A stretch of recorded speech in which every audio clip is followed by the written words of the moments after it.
Знаете, я сейчас скажу вещь, которая многим может не понравиться. А переезд в Испанию после 50 лет – это не всегда хорошая идея.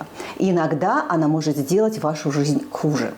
Давайте честно поговорим, кому не стоит спешить с этим решением. Привет, друзья! Рада, что вы вновь заглянули на мой канал. Меня по-прежнему зовут Юля, я журналист и режиссер, и я переехала в Испанию.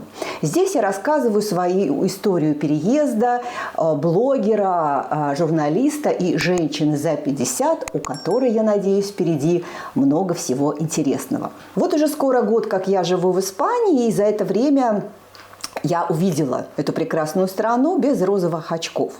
Минусы Испании оказались для меня не столь фатальными, но для кого-то переезд в эту страну, особенно после 50 лет, может стать большой ошибкой. И сегодня мы выясним, для кого Испания не подходящая страна. Первый тип людей, для кого Испания совершенно не подходит, это у кого нет хороших накоплений, онлайн-работы и пассивного дохода. Скажу больше, что без этих финансовых ресурсов вам просто не дадут ВНЖ.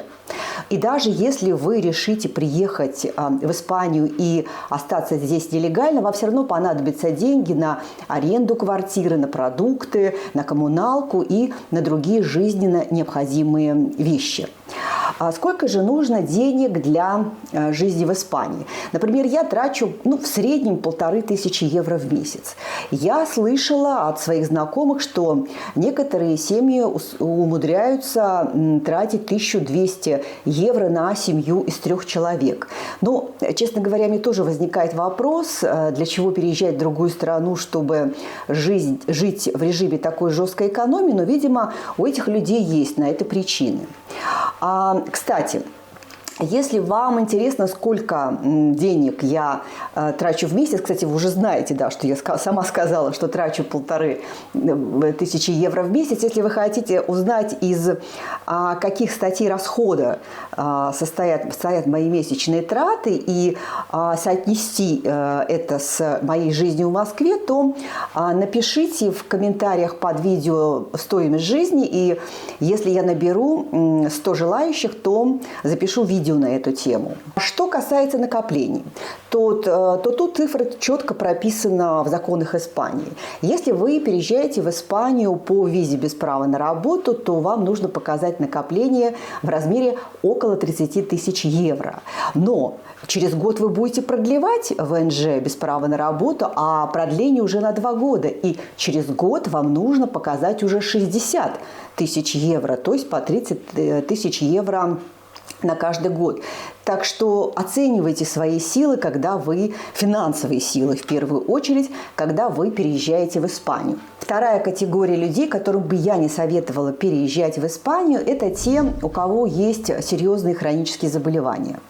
Дело в том, что государственная медицина, государственная равно бесплатная, она доступна не для всех типов ВНЖ. Например, для моего типа ВНЖ, тип ВНЖ без права на работу, нет возможности пользоваться бесплатной медициной. Я должна купить частную медицинскую страховку с полным покрытием. Причем, чем ты старше, тем эта страховка дороже. Например, сейчас я плачу 750 евро в год, в этом году мне исполняется 55, и уже после 55 я плачу 1000 евро в год. К тому же, если у вас есть серьезные хронические заболевания, вам просто могут отказать в предоставлении ВНЖ, потому что в пакете документов вы предоставляете медицинскую справку, где черным по белому написано, какие у вас проблемы со здоровьем, или у вас их просто нет. И если консул увидит, что у вас там диабет, либо ревматический артрит, то он может просто отказать вам в получении этого типа ВНЖ. Но даже если вдруг каким-то удивительным образом вы получили это ВНЖ, имея хронические заболевания, в Испании у вас могут быть очень серьезные проблемы. Во-первых, частная страховка не полностью покрывает все расходы на лечение хронических заболеваний и на какие-то дорогостоящие процедуры. Во-вторых, многие компании медицинского страхования могут просто отказать вам предоставить частную медстраховку, потому что у вас серьезное хроническое заболевание.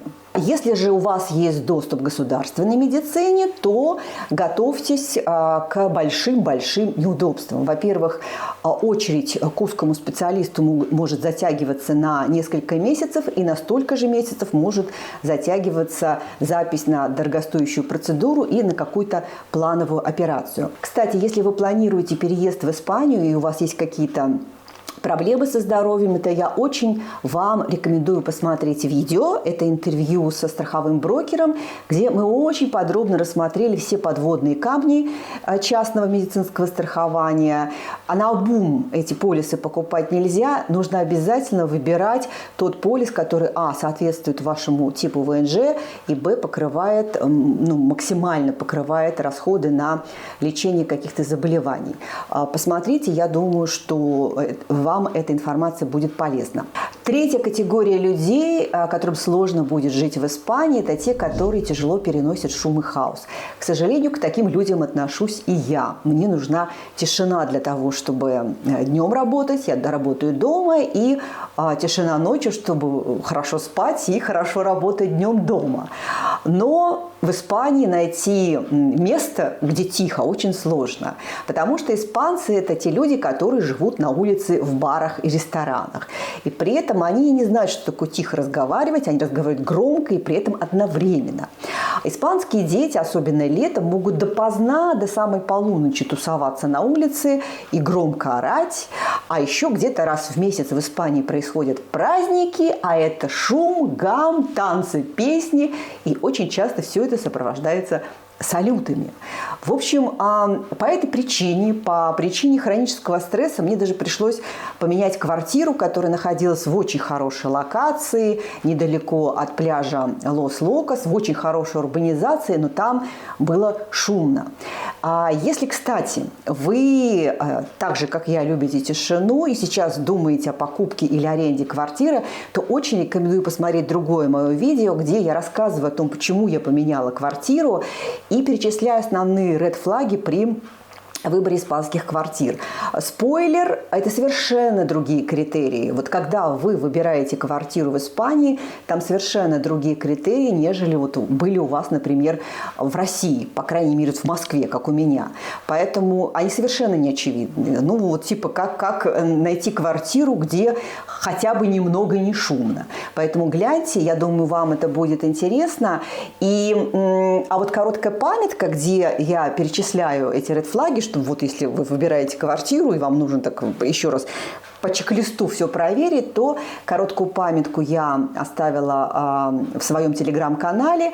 Пост на нее ищите в описании под видео.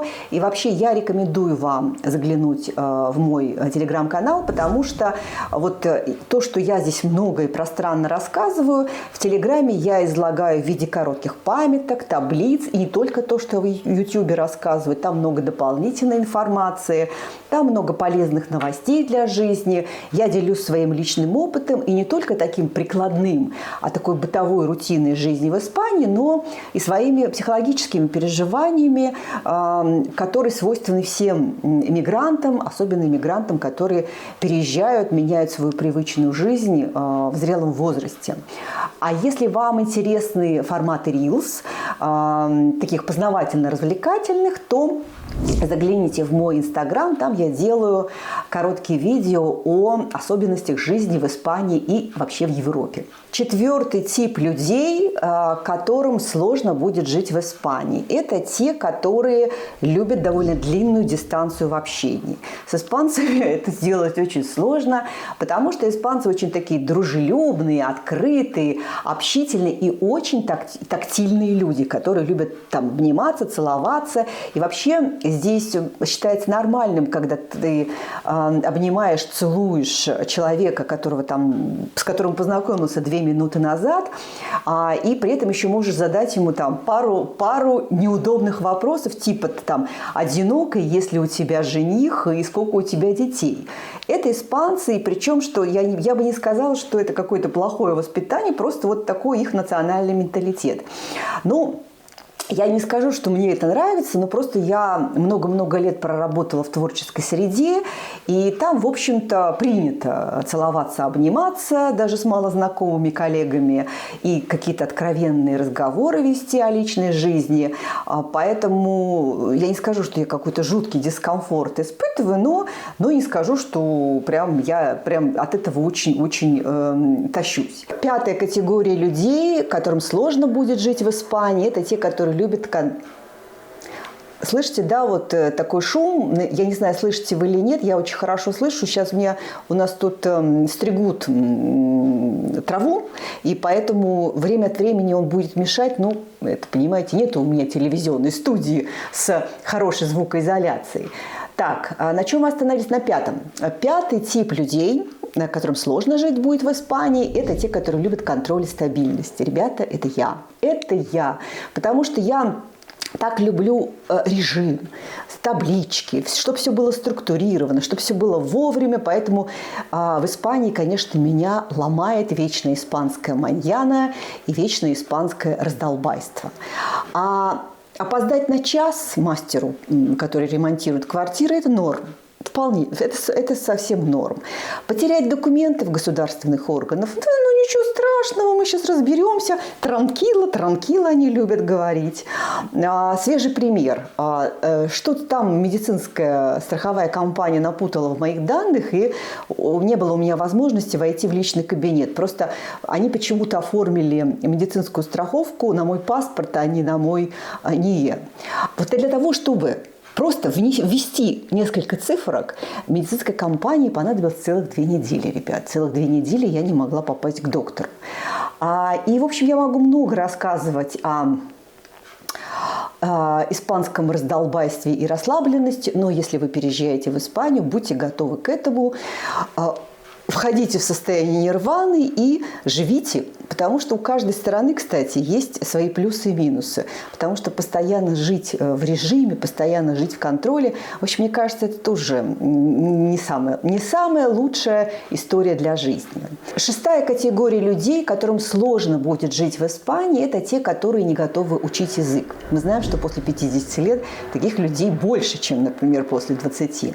Даже если вы живете в Торревьехе, здесь находится самая большая русскоговорящая диаспора, вам все равно будет сложно обойтись без испанского языка. В банках, в государственных учреждениях, в больницах люди говорят на испанском. Все сотрудники разговаривают на испанском. Вы же не будете везде с собой брать переводчика или пользоваться Google переводчиком. Я вообще считаю, что финансовые ресурсы, знания испанского – это такие 2 главные опоры для вашей легкой и счастливой интеграции в Испании. И, кстати, я записала, опять же, сегодня я вам рассказываю много о видео, которые я записала. Ребята, это все полезные ресурсы.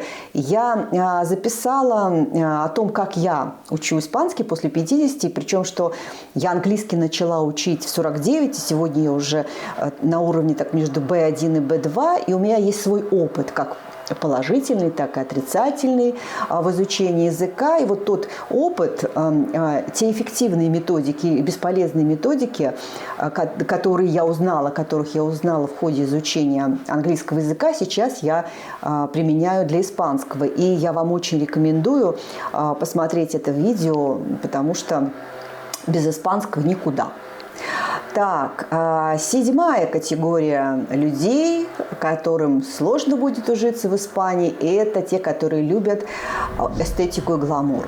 Ребята, Испания – это не про глянец и эстетику. Если мы оставляем за скобками Мадрид и Барселону, то испанцы люди неприхотливые, они живут в квартирах с очень скромным ремонтом, с бабушкиной мебелью, одеваются в очень простую одежду дешевую и ходят в такие недорогие кафе с пластиковой мебелью и с такой незатейливой подачей. А если вдруг вы в Торревьехе или в каком-то другом городе, мы опять же не берем столичные большие города, увидите кафе, где красивый интерьер, красивая подача, вот железобетонно. Это ресторан, который держит либо русскоговорящие ребята, либо просто ребята из каких-то развитых, более северных европейских стран. Итальянцы, кстати. Вот кто большой эстет, так это итальянцы. В большинстве испанских городов, особенно в спальных районах, довольно часто можно увидеть дома с обвалившейся штукатуркой, мусор рядом с мусорными баками, не очень чистые улицы. К сожалению, это большая проблема Торревьехи, потому что вот есть Гуардемар-де-Сигура, симпатичный городок в 20 километрах, даже, по-моему, ближе от Торревьехи, и он чистый. Там вообще нет ни одного фантика. Почему грязная такая Торревьеха, которая претендует на звание, там, не знаю, туристического города, тут строятся какие-то огромные торгово-развлекательные комплексы в порту, собираются сделать набережную, но не решают какую-то элементарную проблему с чистотой на улице. Короче, дело к ночи. А общая испанская черта – это такая бытовая небрежность. Они совершенно не заморачиваются на то, чтобы украсить и облагородить свой дом, свою среду. Им главное, чтобы было недорого, вкусно и душевно. И 8-я категория людей, которым я не советую переезжать в Испанию, это те, которые надеются с помощью переезда решить какие-то свои внутренние проблемы. Там тревожность, беспокойство за будущее, одиночество. А, к сожалению, я вас расстрою, переезд в Испанию и вообще переезд в другую страну, любая эмиграция, наоборот, обостряет эти внутренние проблемы, которые вы везете с собой. Никуда не девается. Из-за отсутствия привычного круга вы еще больше будете чувствовать себя одиноким. Тревога за будущее усилится, потому что вам придется все изучать заново. Язык, законы, правила жизни. И по этой причине вы будете ощущать еще большую неуверенность в себе. Если вы в своей родной стране эту проблему не решили, не надейтесь ее решить в чужой стране. Я вот как раз расскажу о своем собственном примере, потому что в Москве, с внешней точки зрения, все у меня было хорошо, там свой бизнес, квартира, машина и свой круг людей, уважение среди коллег. И в Испанию я переезжала по вполне объективным причинам. У меня были вполне объективные цели, которые мне сложно было решить в России. Во-первых, у меня дочь учится в Австрии, и мне хотелось видеть ее более чаще и за меньшие деньги. Во-вторых, у меня вот такая клаустрофобия. Я в свое время жила на Сахалине и оттуда уехала, потому что у меня очень какой-то страх животный возникает, когда я попадаю в изолированное пространство. Остров Сахалин был изолирован от мира, и Россия после известных событий февраля 22 года тоже потихонечку становится изолированной. Мне сложно жить в такой атмосфере. И у меня были вполне определенные цели на ближайшие 25 лет жизни. Это зарабатывать как блогер, много путешествовать. И вот последняя цель, которая как раз раскрывала мою внутреннюю проблему. Я чувствовала себя одинокой, я надеялась в Испании встретить любовь и выйти замуж. Я вам хочу сказать, что переезд не устроил мою личную жизнь, а наоборот раскачал вот эти эмоциональные качели, которые очень сильно раскачиваются, особенно в первый год эмиграции, потому что тебе нужно решать кучу вопросов, регистрация, получение карточки ТИА. Ты здесь как слепой котенок, который вообще полностью в бытовом плане беспомощный. Ты никого не знаешь. Ты не знаешь испанский. И вот эта тревога, неуверенность, она усиливается. А если ты еще сидишь в Тиндере и испытываешь какой-то негатив от общения с некоторыми мужчинами, я не говорю, что со всеми, но все равно, когда у тебя что-то не получается, когда ты тратишь зря время, когда ты испытываешь разочарование или там удар по твоей самооценке, это еще хуже сказывается на твоем и так нестабильном эмоциональном состоянии. Вот это еще яркий пример того, что я не решила какие-то свои внутренние проблемы, которые привезла из России, а наоборот еще их усугубила. Поэтому, в общем, ребята, Испания не лечит ваши тревоги и беспокойства, она их делает еще более заметными. Знаете, после того, что я сейчас вам рассказала, может показаться, что Испания – это сложно. На самом деле дело не в Испании, а дело в совпадении. Совпадает ли страна с вами? С вашим характером, с вашим состоянием, с вашим этапом жизни. Потому что Испания, она и неплохая, и не идеальная, она просто очень живая. И она не подстраивается под вас. Она не спешит, она не стремится быть удобной. Но если вы готовы, Испания даст вам очень много. Легкость, теплоту и ощущение того, что жизнь после 50 не заканчивается. Она просто становится другой. Поэтому главный вопрос – это не в том, стоит ли переезжать в Испанию, а в том, подходит ли она вам сейчас на данном этапе жизни. А если подходит, то переезд в Испанию может быть одним из самых красивых решений в вашей жизни. Ну что, друзья, на этой мажорной ноте я заканчиваю свой рассказ. Я надеюсь, что он был для вас полезен, познавателен. Даже если и не то, и не другое, то просто мы приятно и хорошо провели время вместе в нашей совместной компании. Призываю вас, друзья, быть активными, комментировать все, что вы услышали, делиться своими мыслями. Может быть, даже вы во многом со мной не согласны, а может быть, у вас есть какие-то свои мнения и мысли насчет того, кому еще не стоит переезжать в Испанию. Делитесь, пожалуйста, я читаю все. Также призываю тех, кто не подписан, подписаться, нажать на колокольчик, чтобы не пропустить новые интересные видео.